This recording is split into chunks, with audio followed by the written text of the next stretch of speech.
Welcome. My name is Mickey Edwards, and on behalf of the Aspen Institute, welcome you to probably the 400th thing you've gone to today.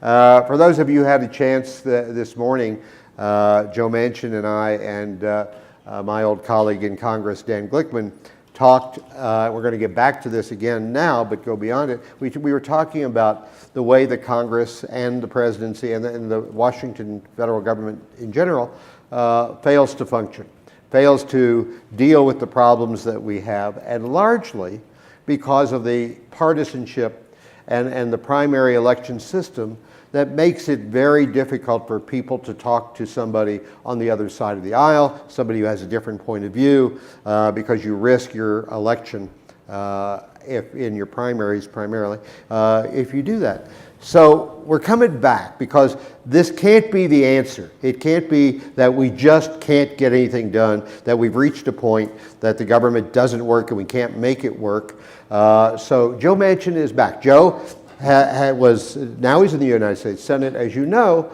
but before that, as Secretary of State and as the governor of West Virginia, where his success, and he was very successful, was dependent on his ability to bring people together. He had one state where he was not one of 100 guys, he was the governor, and he had the job of making the state function, every day, and did a great job. Yeah, I don't know how many of you have read the recent article in Time magazine about Joe Manchin, but in it you read, this is pretty much what a United States Senator should be, and it would be great if we had a lot more like him. So what we want to do is not only talk about the things that have made it difficult to proceed in Washington, but what can be done. Where are the areas for common ground? Where are there the possibilities that, in fact, we can look at problems, whether it's the military or it's housing or it's transportation or it's infrastructure or whatever, and see if we can make the federal government work the way it needs to. For those who, and I know there are people in this room probably, who believe that the Constitution mandates small government, not the copy of the Constitution I have, which mandates limited government, but a government that functions, that has responsibilities and duties. So I'm going to just start. So ask Joe Manchin. You talk about how frustrated you are and what it's like coming to, it's not like going to your office as governor, coming to work every day in a United States Senate that makes you go home in the evening saying, why was I here? What did I do? So give us a little bit of hope. What has to happen? What changes have to happen for us to be able to see the Senate function the way it should? Well, we manage well under crisis. We will come together for a crisis. If something bad happens to our country or something that bad happens in our country, we'll come together for that, and it's a shame. But we still have that ability to come together. And we've got a few pieces of legislation out. We had the agricultural bill. We got the armed services the defense bill out. We've got the student loan bill, a few of them. But, to me, the greatest challenge we have, and for some reason, nobody takes the finances of our country seriously.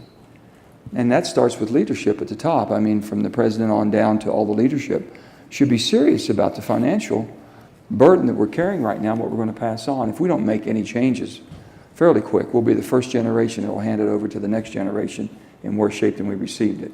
That'll be our legacy.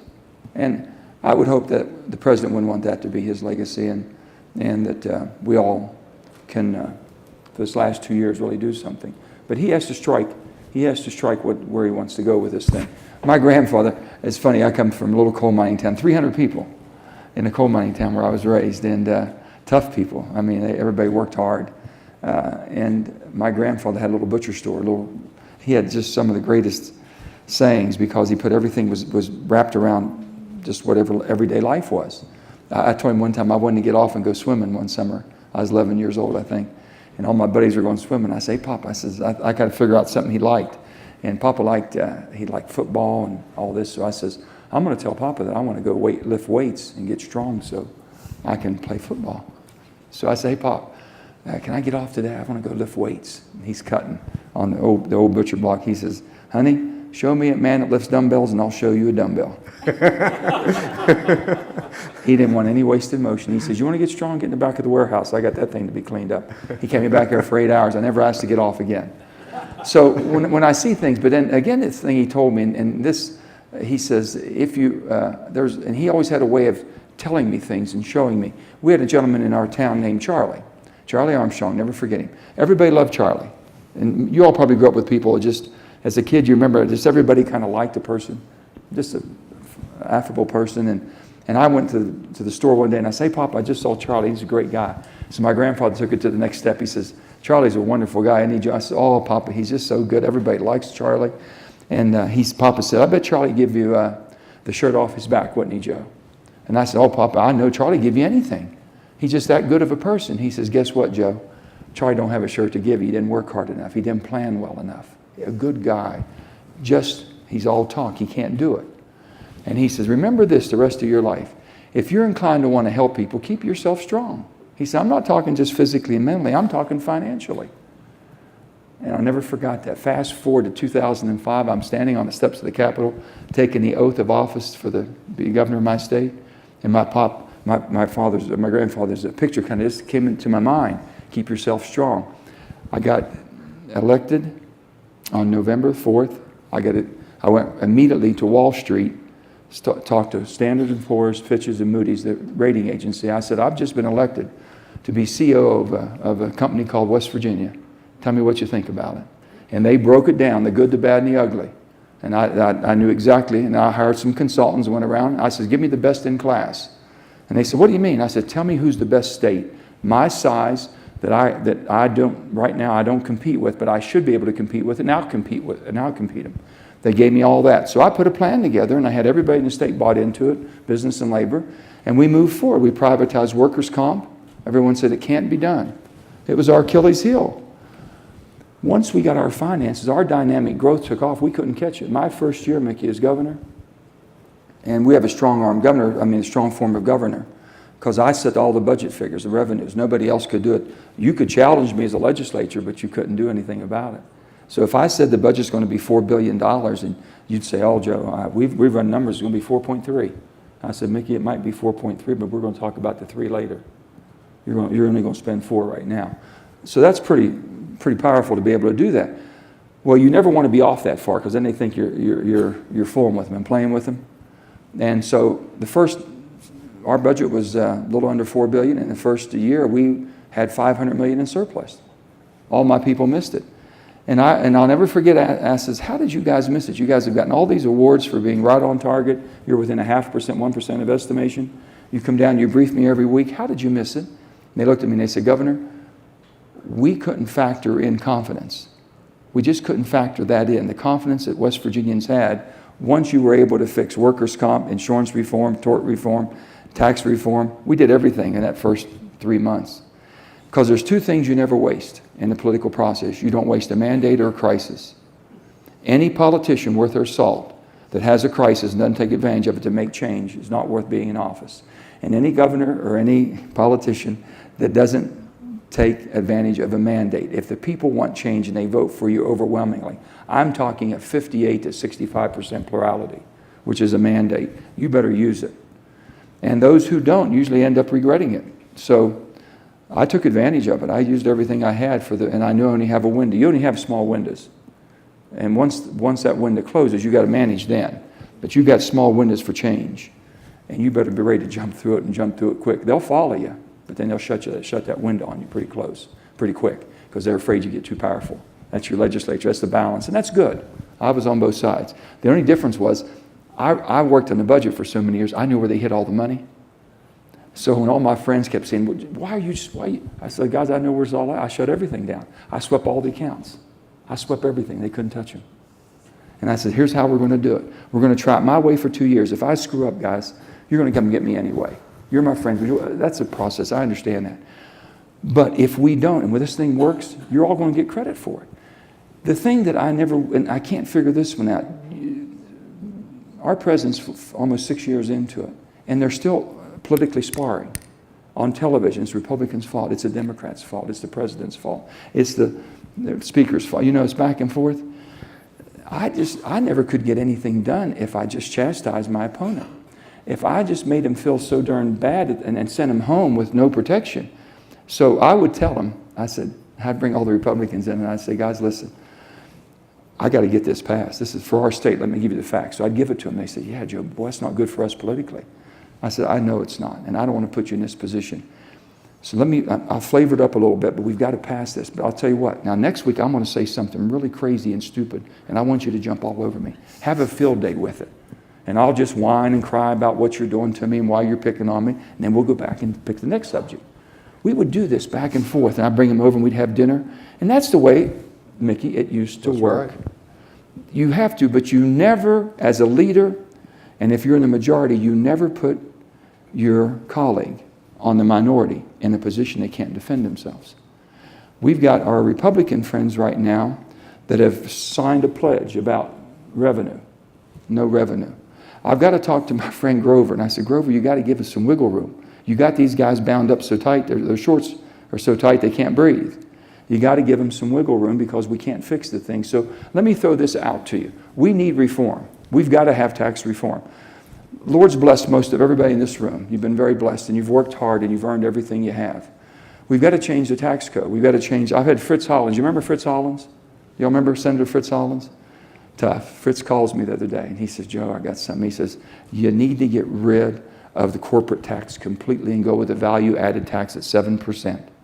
Value added at 7%. It'll make repatriation, no problem. It all comes back. Jobs, he makes some sense. I mean, when you look at this thing. But if we went and cut 25%, we say, let's say the rate's 25 on corporate, and we take the top rate is 30, top rate on individual. And we get rid of what we call junk in the box. That means all the offsets and credits, all the things that the code has 9 million words in it or something like that. But we clean it all up, give you a pretty straightforward approach. And we spin off $1 trillion, maybe $1.5 trillion more.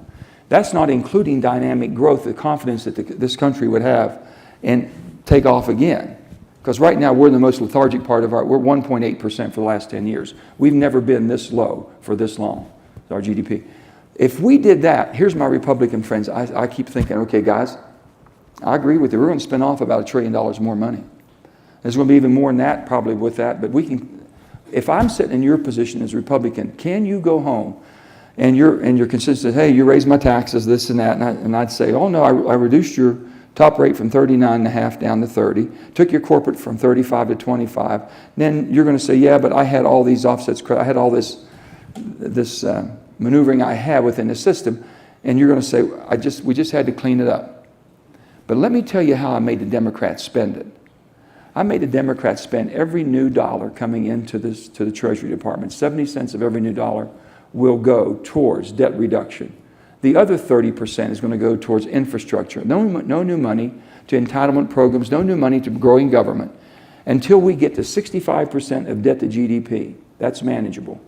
Can you go home and defend yourself with your Republican colleagues and your constituents? And I think most of them would say yes. But they've got to give us the wiggle room, and we've got to give them the victory there, that they held our feet to the fire as Democrats of how that additional money would be spent. But yet we were able to get the revenue we needed to get the country back in shape. We don't have any talks going on at the top level like that, Mickey, and that's what's got to change. We just had a discussion over in the tent, and several good, really good presentations. And Mayor Kasim Reed of Atlanta and Mayor Landrieu of New Orleans were there. And one of the things that was coming out of there was that on? They were talking about crime. No, they were talking about the future of the cities. Oh, cities. And they were talking about the changes that needed to be made, both in terms of security, in terms of I need to ask you all about crime, too, because I want to get your input on crime, so I don't want to forget that. Moving people and businesses in there.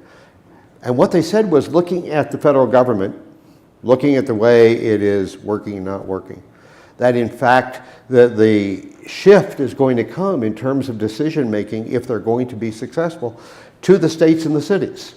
That one of them said, I won't say who, you weren't there, but said, what's going to happen is the federal government is going to be just a big health insurance company with an army. And that everything else is going to devolve to people like a Governor Manchin or a Mayor Landrieu or a Mayor Reed. Do you see it that way, or do you think the federal government can in fact continue to play? When there's a void, the void will be filled. If there's a void Yeah. of direction, leadership, and you can't get anything in a gridlock, what they'll do, that it'll end up in the courts. You know, did the states overstep their 10th Amendment? As the federal government basically have jurisdiction over certain things, it'll probably end up that way in the court if we push too far. But the states, governors won't set back. Strong mayors won't set back. They can't. They just can't afford to. The thing I wanted to ask you about and get your all's input, we have, you know, with the mandatory sentencing guidelines, and I'm not a lawyer. I can just tell you, and I'm sure some of you are from the legal end of it here. But we're talking about basically one and done. That means you get one, as a young person, nonviolent felony can be expunged so we can get you back into the rehabilitation, back into the marketplace. Now, you know how that's going to play. If someone comes out, they're going to say, oh, you're soft on crime, you're letting these criminals out. And so everyone's scared to death of it. But we've got to do something. We've got to do something because we're taking young people out of ever being a productive citizen because they get a felony record. And it just keeps them out of the workplace, even from almost any aspect of it. So that's being bannered around. And I don't know what you all's, and we'll go through a question here a little bit. I want you all to think about that one because we need some direction on that. Tax code I just spoke about. We've got so many things that's hitting us right now. The whole thing over in Iraq, I just got a briefing about 2 hours ago. There's going to be some movement over there, and you're going to hear about it in another, probably tomorrow, next day or so. But anyway, we need to think of where were we? Are we getting back involved in that? Is the American public tired of it? Should we not be able to enforce our embassy? And how much force do we need to protect that embassy? And how much planning does it need to evacuate that embassy if it has to be evacuated? So that basically the American lives that we are responsible for are our first and foremost concern. Is that going to draw us back in? Are we going to have casualties? Is there going to be a helicopter go down? Some of our soldiers or individuals there. There's an awful lot of security, private sector security over there. Whose responsibility? Is that the corporations that have them over there? And is it our responsibility to protect them? And on and on and on. And how much of a presence do we have for how long? Do we hit from afar? Do we stay in country? These are all things that will be debated. And we're going to have to vote on the $500 million the president. You know, thank God that he came back. I believe that no president should be able to go to war or expend money on war unless it's by the vote of Congress, because we have to answer to you. We have to answer to you, and I really believe that. But you have to have, through the war powers, the president has to be able to act and act quickly when America or Americans are threatened. So it's kind of a fine line that he's trying to walk there. Every president's done it. Every governor does it. The difference between that is when you build relationships with the legislature and you push your executive powers to the edge, you're pushing clear out. We all know how far we can go. And you get way out there on your executive powers. If you have a good relationship, some of your buddies will let you go because it's tough decisions they would have to make they don't want to make. And if they think you're being fair with them, let you make it. If you don't have those relationships, they'll balk real quick when you start moving out of their comfort zone. And that's what's happening because the president doesn't have a real close relationship with the legislature. So it makes a big difference. Yeah, one of the reasons for that, I mentioned this morning, is that I was a member of the Republican leadership in the House, and we met with the president in the cabinet room every single week. Right. And often the leadership from the Democratic Party would also be in those meetings, such as President Reagan and President H.W. Bush. And the result of it was, Joe, exactly what you just said. There were times when if you had today, you weren't firmly locked in against what the president was wanting to do, but you had questions about it, you had some doubts about it, you'd cut the president some slack.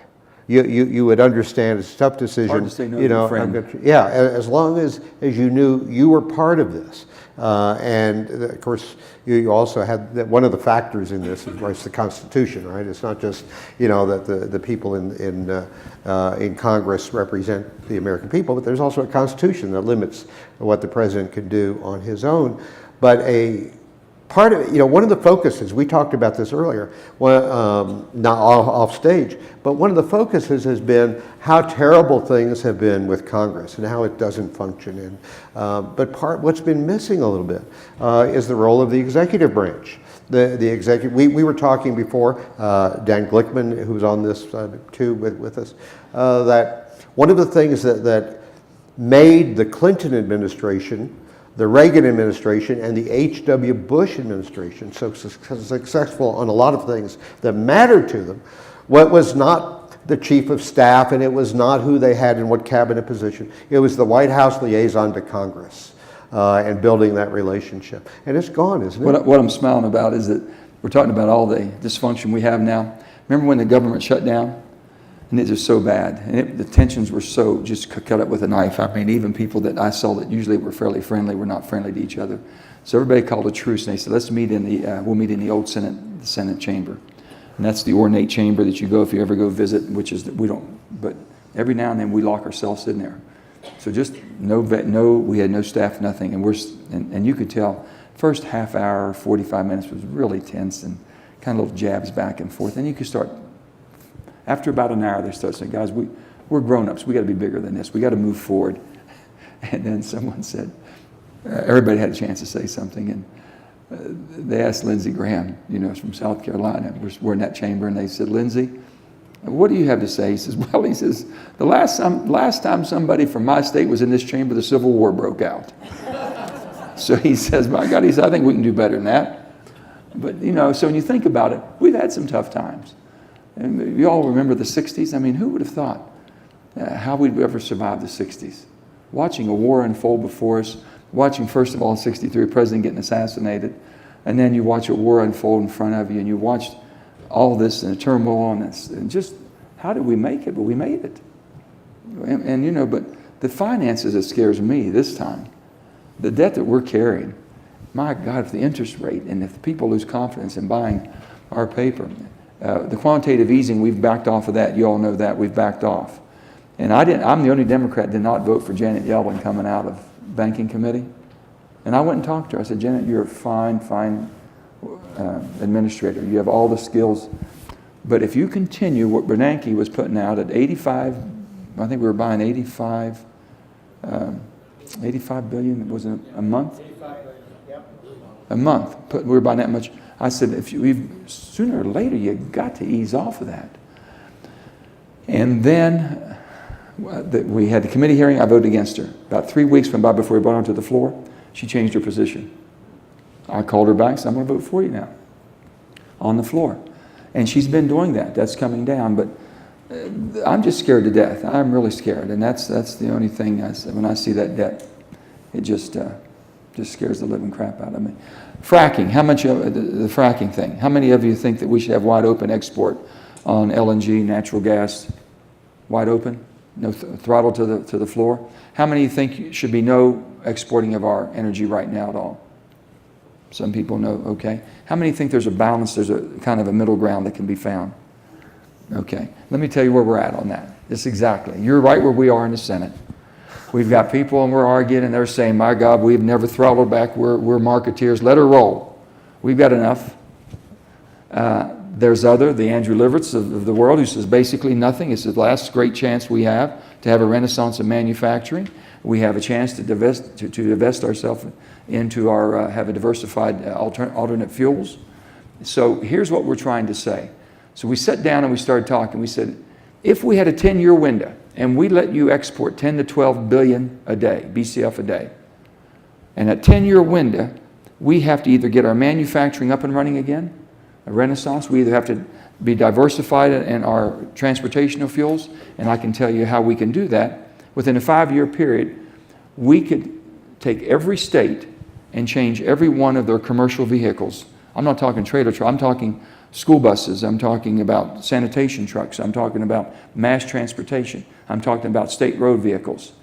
Not one of those 4 categories ever go to a filling station. They go to bulk stations in their county. We could change that to where we could almost relieve ourselves of 20+% of the oil that we have in our diesel fuel. So things that we could do. Now, we need that. I think we need that little bit of a buffer. Now, my state will benefit. Let's throttle to the floor and let it go wide open because we have a lot of shale gas. But as a country, I don't think we're ever going to have another energy fund like we have right now to get back into the game. So, but those are things. That's a big one coming into the. I'm on the Energy Committee also, so that's a big one coming through the Energy Committee, and that's going to be hotly debated. And it's going to be an energy plan. I've got a lot of people that don't like coal. I'm sure maybe you have some opinions in this room. Only thing I've said, I can assure you that that's true. the only thing I have said is that you have to, what we're dealing with today, we have 8 billion tons of coal being consumed in the world. 8 billion. The United States of America consumes less than 1 billion a year. So you can say that we're 1/8 of the problem as far as in global climate change. First of all, anybody that says that climate change is not real and it's not man-made contributed is wrong. From my side of the aisle or the Republican side of the aisle, whatever side of the aisle, that's wrong. But on the other hand, if you're saying that we're going to go this and we don't need to use fossil for the next 3 to 4 decades, you're wrong also, because it has to be. And next of all, in the next few years, China and India is going to build 1,200 new power plants themselves.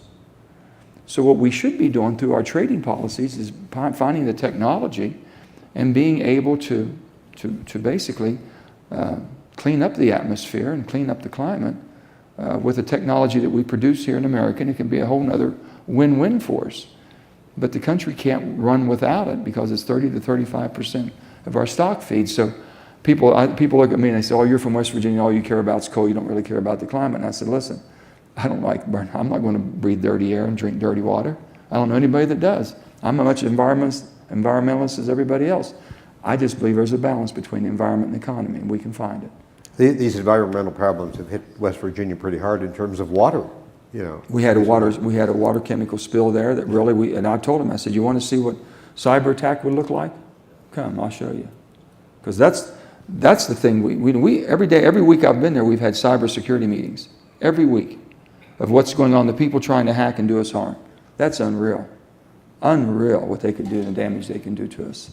So that's something, and corporate America is really taking the lead on that too. But our country's really got to, and we can't even get a security bill passed.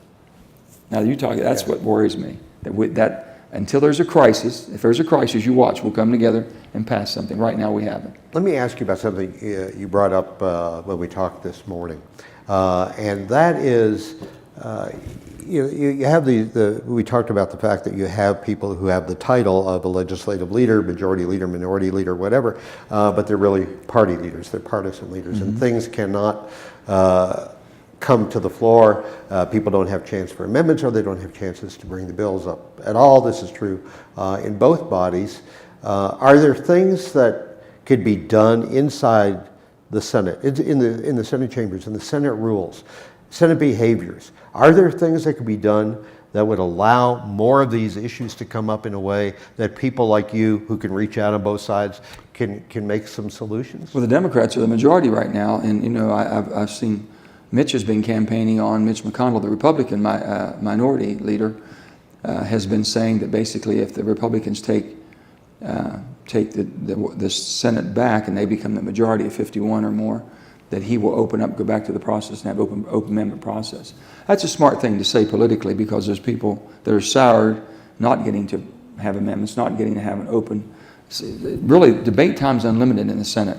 House is very structured. But of course, House operates on one-party rule, 218 rules. They can do anything they want to do. The Senate was designed basically, the minority has as much input as the majority, if not maybe more sometimes, because they can stop everything.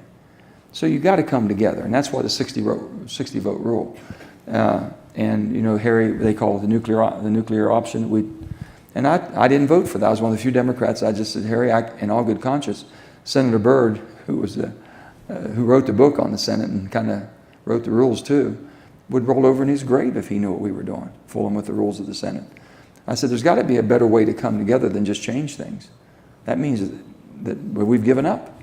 You've given up. We'll be no different in the House, 51 rules. And they start talking about, we're going to do it just for the judicial appointments and the presidential appointments. I said, Harry, if you do it, please don't do it for the Supreme Court. I think Supreme Court should go through regular rule of 60. It should be filibustered if they want to. That's too important a position from that, because that's the highest court of the land. And next of all, I said, Harry, I don't think anybody in this chamber would oppose what we call will and pleasure. Will and pleasure is that you come and go with the term of the office. So if I go in as governor, I bring a bunch of people in that answer to me. They leave when I go. Term, when some of these appointments that are made, they have terms to them.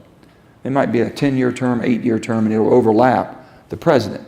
I said, Harry, those should all be voted on under regular order.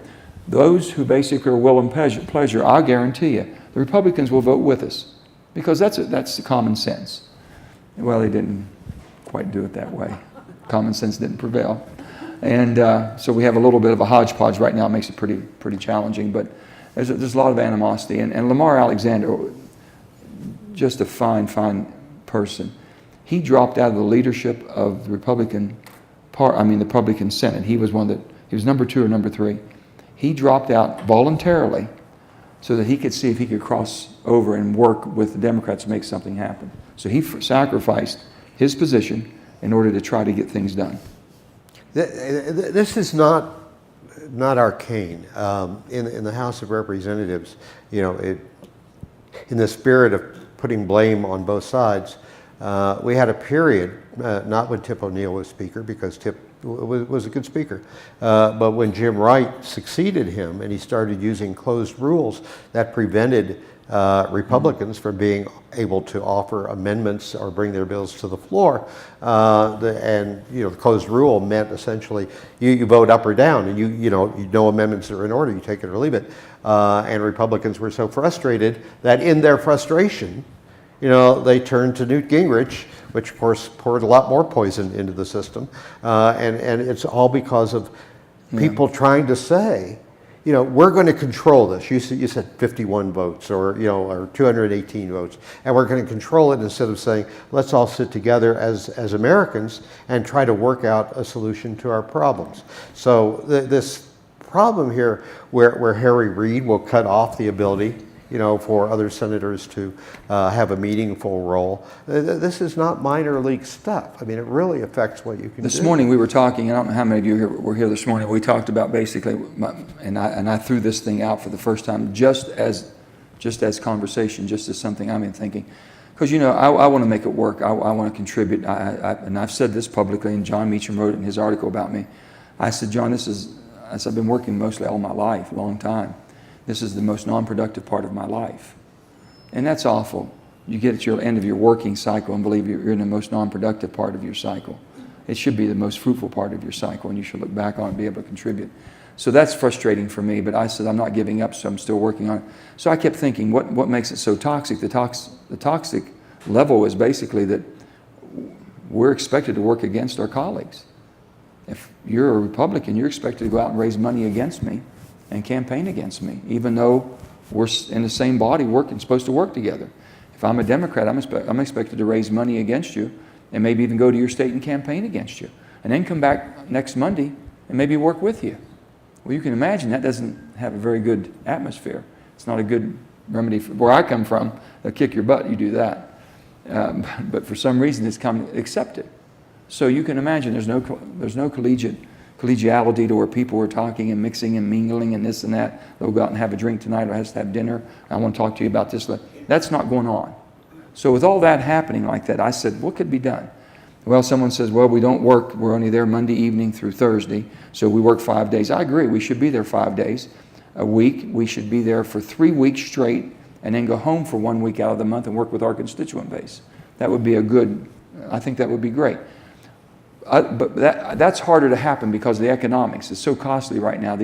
Some of these people cannot afford 2 homes to keep up a home back home and have a home. They used to just pick up and move everything to Washington. They don't do that anymore. So the likelihood of that happening is not high.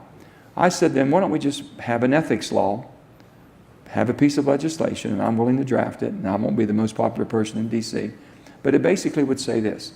It'll be an ethic violation for any member of Congress to go out and campaign against another sitting member of Congress. To me, if I've broken my ethics law, it's easy to campaign against. Mickey's violated his ethics law. Why do you want him to represent you? That's a pretty big blow in the political world. But that's the only thing that I know that might shock us back into some sensibility that what we've done, we're driving it further and further apart. Because what Mickey said, it's not about the policies. It's about the politics. Can the Senate get to 51? If you're a Republican, how do we get to 51 and take over? If you're a Democrat, how do we hold on to 51 plus so that we're not in the minority? That's 99 and 9/10% of all of our effort every day in the Capitol. And in the House, no different, same. So, Yeah, and in both cases, Joe, it's if you're a Republican in the Senate or if you're a Democrat in the House, it's also how can you prevent the other side from having a victory? How can we go out and campaign in the next election, having deprived, the other team? It's much more like the NFL than it is like a group of Americans trying to work together to solve problems, and well, don't so give up on us. We're still, and I've said this, we can gather, and when it comes to the threat and the crisis in this country, we'll come together. Right. I still believe that we're all Americans and we're there for the right reason. Some people get lost. I'm going to give you a couple of different hints. When a person, someone says, when do you know you're going to have a problem with somebody? I said, when they introduce themselves to me. And they said, what do you mean by that? I said, if I'm introduced to a person, they give me their title before their name, I'm going to have a problem. I'm going to have a problem. Because they think more about the position they do themselves. They're more enthralled with it. I'm senator, I'm governor, I'm congressman. Well, hell, you're still Joe and you're still Mickey. You're going to be that afterwards. Why are you trying to escape that? It's who you are. You're an individual. You make decisions. You'll make mistakes. You got to fix what's wrong and try not to. I tell my offices, just do it. Just do it. And I said, guess what? You're going to make mistakes. And I'm going to raise hell and holler. But you know what? I'm never going to be mad at you if you made a mistake trying to make something better. Now, if you make a mistake trying to retaliate and vindictive, you won't be with me long if I find that out. So I said, just use judgment and do good stuff. And people want to. But this just, when a person says, I'm mayor so-and-so or I'm senator so-and-so, I guarantee you 9 out of 10 times I'm going to have a problem. Yeah. I'm going to have a problem. So we're going to turn to the audience now, and please do not start by introducing yourself with your title. No, that's okay. I'm going to have a problem with you probably. Gentleman over here. Senator Manchin, the idea of working through these issues in a collegial way is so important. You focused on the Senate because you're a senator, but we're a bicameral legislature, Sure.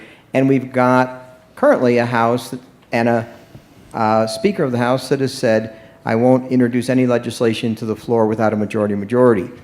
That's a little bit of a challenge. He's broken that a couple of times now. That was under crisis. That was Denny Hastert. That wasn't Boehner. It was Oh, Denny I think Hastert. Boehner said the same thing, yeah. And the issue is we have, for example, you've passed immigration legislation in the Senate. Yeah.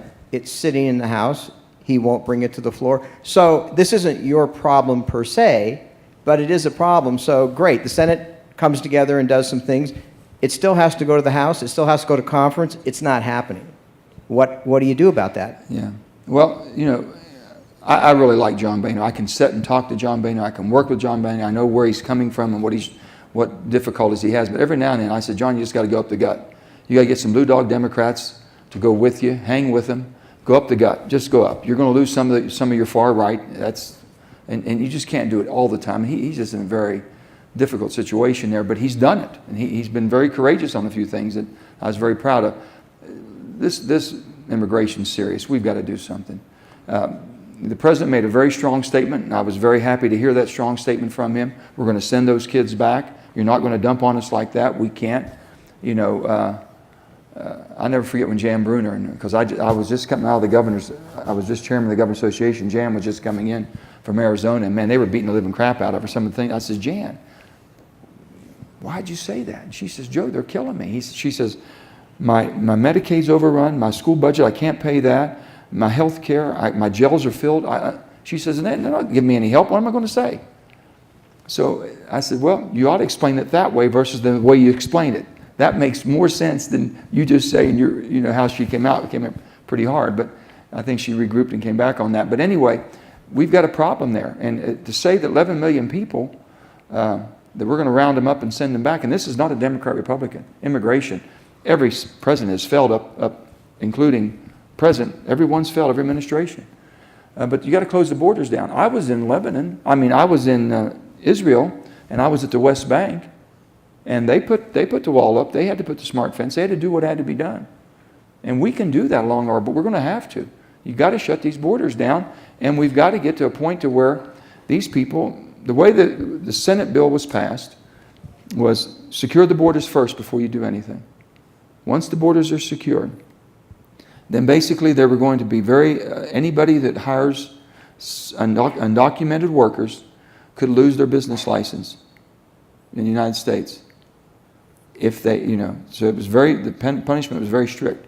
That's okay. Once they get in the queue, and they're basically in the queue to get citizenship, they get in the back of the line. They came here illegally. They pay the fine. Once they pay the fine, the fine for breaking the law. They get in this about a 10-year process. Then they wanted to go with the Dreamers first. You all have heard about the Dreamers, the Dream Act. And when I first got there, because we're the least diverse state in the nation, West Virginia, I don't have, and even a governor I wasn't confronted. So I said, well, tell me about the Dreamer. And Dick Durbin said, Joe, he says, the Dreamer is this. A kid that comes here before they're 15 with their parents, and they've been here, and they've completed 2 years of college or 2 years of military service, they should be on a fast track for citizenship. What do you think? And just first blush, I said, well, knowing West Virginia the way I know it, if I go home and explain it that way, there might be a better way, Dick, if you all would consider it. If the child, whoever that child is, not just completed 2 years of education, higher education, but they got a degree in something. If they were in the military and got an honorable discharge for tour of duty, I can go home and sell that. I can't sell participation. I can sell results. And then I can look at some of my friends in West Virginia and say, these kids made more of an effort to be a citizen than your kid did. I can sell that. But don't just give me participation should be the pathway to quicken the citizenship. So there's a way to do it, but we can't get the House. You just said the House won't budge because they're afraid that it's such a hot, let me tell you why? They have to go home and work it and explain it. You have to go home and sell it. You've got to get off of your butt and go in your communities and start having town hall meetings and work this thing through. And it's easier to say no than to be for something. And part of it, on the other main point that you made, in Great Britain, you can't become Speaker of the House of Commons unless some of your nominations come from members of another party. In Canada, you leave your party position.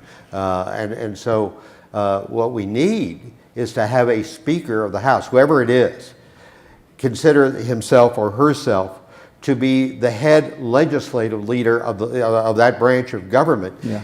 And let the majority leader worry about getting the Republicans together or the Democrats together, and have the Speaker worry about how you move legislation forward across party lines, whatever it takes. Get a majority, Republican and Democrat, however, whatever mix. I think the gentleman right there, yes, and then we'll get. Let me offer the rebuttal question. I live in New York, and I read the New York Times every day blaming the Republicans for everything under the sun. And I happened to see a number in the Wall Street Journal the other day. The Republicans apparently offered over 800 amendments in the Senate this year, and they got to vote on exactly 11. And that, which is Harry Reid sitting on everything. And all the things you talked about, tax reform, deficit reduction, growth strategies for the country, require at least dialogue. No one's probably got a lock on knowledge, but when you're sitting there without an opportunity to even vote or reform of Obamacare, if you're a Republican, it's no wonder you're headed for the hills and beyond frustrated. And I know it's why you're frustrated, because I watched. Well, we only got 7 amendments as Democrats. Yeah, I know. They got more than we got. Yeah, and you're. I watch you on. And I'm in a majority party. Yeah, I watch you on Morning Joe, and you're a breath of fresh air. But that's just beyond frustrating. Yeah, the bottom line is we have to come to agreement that they don't Rule 14 everything that we do and take us into a filibuster and take us in and run the clock out on 30 hours on everything. It's just ridiculous. It was never, they tell me it was never done that way before, but it's been done that way since I've been there. You're going, they used to have what they call votoramas. Some of the leaders like Robert C. Byrd, when he was party leader, you want to vote? We'll stay here all night. We're going to vote. Throw it all up there. By God, we're going to vote everything. And then pretty soon, if you had some real radicals in your own party, whether it be a D or an R, enough of the members say, come on, enough's enough. You tried it. You're not getting anywhere. You got no votes. You got no support. It's getting beat 90-5 or 95-3, and it stops. But you've got to let it get it out. You just got to let the system do what it's supposed to. Let the process work. And I think both sides are so scared to put something up. But right now, the majorities, Harry has control of what he puts up. And we're talking to Harry, and he's listening. I said, Harry, we just can't go on like this. Yeah, we're big guys. We can explain our vote. It's a return to deliberative democracy because when I was elected to Congress, I remember in my first year, we had a defense authorization bill. And the debate went on for 5 days. And there must have been, I don't remember, 25 amendments that were offered and debated at length. By the time I left, you had closed rules or semi-closed rules, and the same defense authorization bill would be allowed to be debated for 5 hours, and maybe 3 or 4 amendments had been made possible and nothing else, and those had been pre-approved by the Rules Committee, which is dictated to by the Speaker. So in both houses, we have really shut down the idea of having discourse, deliberation, debate as the legislator. It's not like we have something else important to do. Yeah. A couple of times in the last 10 minutes, Joe, you've mentioned if you could explain it that way or if you could sell it that way. It seems to me that the big culprit here that's not been discussed is the fact that the media has really, since the fairness doctrine got taken out of the FCC, we've got these sort of absolutely unfeathered. Well, we've got two very different media systems that are as well. There's this whole thing of truthiness that's not really the truth, but it's some kind of a version of something that works well on television. And somehow you've got these huge PACs that are spending more than the congressional committees are now, and Murdoch is somehow created a system in which every wealthy Republican is certainly ponying up and handing him a bunch of money every cycle, and the same thing is probably going on MSNBC if you could get into some version of what's going on in their books. But regardless of how that's happening, it just seems to me that these political consultants and all the advertising game and all of the outside money is really driving the problems that you're talking about, because it isn't about what's ever being debated. It's about what will sell on television in some crazy way to the left or to the right. And Fritz, again, I told you about Fritz Hollins. He truly believes that it's going to take constitutional amendment to right some of this, let the people get back involved. The courts have made some changes, they made some decisions that made it more difficult, and we can't seem to come together on some of these things, and Citizens United, and about the money, how it comes in, and who's going to, about primaries, and then our district lines as far as how Congress has decided through the every 10 years we have a census, and they start drawing the lines over, and I guarantee you, I've been part of that when I was in the state legislature. You draw the lines that try to benefit the people that have moved in, it'll support you. And that shouldn't be the way it is. It should be based on computer model of diversity in your district. Of course, Senate, we have the whole state, but some of these things need to change and get us back because we're getting so far. The extremes is what's running the country, and we're splitting the country apart. Certain people live in certain parts in certain districts, and they're going to vote certain ways, and other people live in certain other parts, and they're going to be in certain mindsets, and it's just what's happening. The media does play a role in this, because if Joe Manchin were going to be on a TV show, and then they called me to be on that show, I would have to talk to a producer first to make sure that I was going to be confrontational enough that I would pledge in advance, that I'm going to fight against whatever Joe says, and vice versa. So the media does play a big. They wanted me on part Crossfire one time. Newt Gingrich, I said, Newt, I'm not a good Crossfire person because I'm trying to figure out how to fix it. So I won't be that far apart.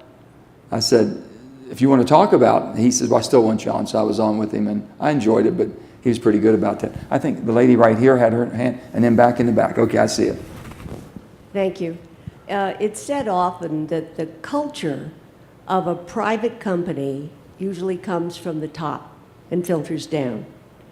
And Mickey asked you, or mentioned rather, that Clinton Bush, and Reagan all made a point of communicating with the House and the Senate. I have seen Obama and heard him say that he is going to govern with a pen and a telephone. Yeah. Phone and pen. I'd like to know why you think he has become that kind of a president with that kind of a relationship with the Senate and House. First of all, he had not been an executive. So without having those executive experiences, the three you mentioned before were all former governors, and they knew they had to work. There was no ifs, ands, or buts about it. You had to have balanced budgets. It took both the Democrats and Republicans, no matter Reagan in California, Bush in Texas, and Clinton in Arkansas. They had to work with them. They had to find ways to get through this. And I just think that President Obama, his frustration level is so high, and people that have been it's just been a constant bloodbath, you know, fighting back and forth. And you would think, and I'm sure he thinks he's reached out, and you just got to, you know, you have to just wear him down. You got to wear him down. I always watch, when I go to political rally, and we're trying to get votes, and I'm working this room, there's little games we all played before. If I had an opponent who I thought was really an opponent, I would send one of my aides to go and talk to him about a real in-depth subject and see if I could tie them up for about a half hour, an hour. Well, I asked everybody else for their vote. Now, I could tell the seasoned politicians. A seasoned politician says, you know, I really want to talk to you about this, and I'm going to give you my aid right now, and if you'll wait until after this is over, we're going to talk. I could tell the guys are really seasoned and pretty good at their game. So we do all these things back and forth, but it was all personal reaction, and you got to build that. And the president, he just, you know, I used to have to send the state police to go find legislators who were hiding from me. I had a security detail, and I said, I need to talk to so-and-so. Might be a finance chairman. And I had a vote coming up in the House, and I didn't want to lose the vote, and I knew he was dodging me. I knew where he stayed, and it was 6 o'clock, state police, go get him, bring him for breakfast, and we have a good chat. You got to do everything you can. You just use every tactic you possibly could for the good of the order, you know. But that's an extreme thing. But most of the time, they'll all come for breakfast, lunch, and dinner. You feed them. The cheapest thing you can do to anybody is feed them. The cheapest. But if that's not your nature, and you never had to do it, and I don't think the president in his previous life had to do that much. You know, he came up. I knew him when he was a senator from Illinois, and we worked on coal projects and trying to find balances, and his staff was good to work with, his Senate staff, and it just kind of went a different direction after he became president. But I was very hopeful that I would still have that type of a relationship that we could talk our differences through. But I think it's the experience level. So the three you mentioned had that experience level. So, and I think it rubs people wrong when the president says that. If his friends would just say, Mr. President, I know it might play well to the audience, and I know that some people think it's all legislature's fault, but with all due respect, you are the leader of our country, so if it starts at the top, and we're the majority in the Senate, it starts at our leadership. John Boehner's the majority in his, it starts in his leadership. They got to start figuring, people want you to be an American first, I think, before Democrat or Republican. They'd like to see you rise above the petty politics that's got us embroiled in all this. Yeah, gentleman all the way in the back. And there's a lady back there too that keeps, All right. I think. Yeah. Whoever grabs it, I think that Yeah. the lady won. Thank you. That was a great question to segue into my question as we look ahead, 2016. Joe, could you give me an idea of who on the Republican side, and if Hillary Clinton is the nominee, do you think that she, or please name a Republican, who would have the ability to be able to collaborate and reach across the aisle? You're saying basically with the field has not been determined yet. It's going to be, I think, pretty broad. I got Bill and Hillary Clinton are friends of mine, and I think the world of them, and they've been great to work with. And they really get it. You can talk to them about any subject. They understand. They'll work with you. So I'm a little partial on this from that standpoint. Now, on the Republican side, I've worked with a lot of those who were governors before. A lot have been mentioned. Chris Christie's a friend of mine, you know, and Mary Pat and Chris. And, you know, when you're governors, there's only 50 of us. We meet 2 and 3 times a year, and we become pretty good friends. and you get to know them a little bit, but they're all capable. I mean, there's good people out there. It just depends on how they come across. You know, you got to have some experience. You got to show you've done some things and been able to govern very difficult times and make some tough decisions. But the bottom line is people got to have faith in you. I went and asked, you know, people ask you, what's it take to be a great leader? You know, and you know, you think about what's your answer, what are you going to give them? You all are leaders, you all have done very well, and you're leaders. If a person asked, what would you think? I had a little girl, 12 years old, never forget this, and I asked her, and I said, what do you think a leader is? She says, I think a leader is a dealer in hope. I said, that's the best answer I've had. A leader is a dealer in hope. And that's what, but you know, then hope goes so far, and then you got to perform. There's performance and results is the end of the day. So I think that this is going to be, I think that the electorate, all of us who vote, are going to be looking for a different kind of leadership and a different kind of America.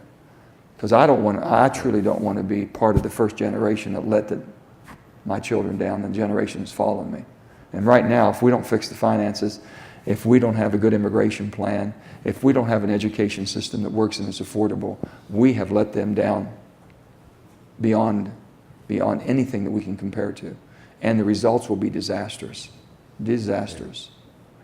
We have time for one more, and you finally got the microphone, right? Thank you. You got beat out before, but you got it this time. So you get the last question. Okay, this is a thought experiment, and I'd like to engage both of you. It's 2016, and both in the House and the Senate, over half of the elected people are women.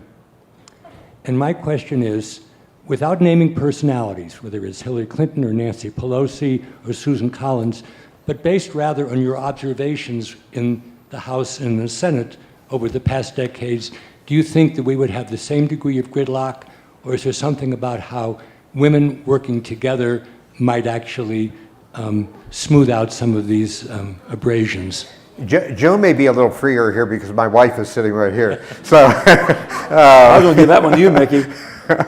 I think it does make a difference in some ways. Nancy Pelosi certainly has not been less partisan than John Boehner, but when you have a sufficient number of women in the legislative body, different issues come to the fore. A lot of the issues, for example, that have had to do not only with women's health, but health issues generally. Or there is, somebody admitted in the group I was just listening to before, another one of these meetings, that maybe there's a little more empathy, among women than in men. So I don't know that it would make that much difference. There are tough women in the Senate and tough women in the House. Let me say something to that one.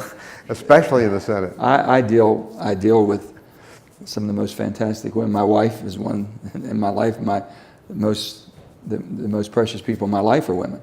But with that being brought in the legislative arena, the civility that a woman brings and the wisdom of a mother, we have no way to compare to that. And they bring something that we can't bring to the table.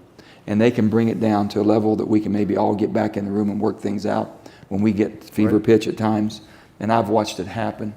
And I think they do something we can't do. So it's great to have the balance. And we're getting more and more women because I think the electorate says, I think I like them better than I like you, so okay.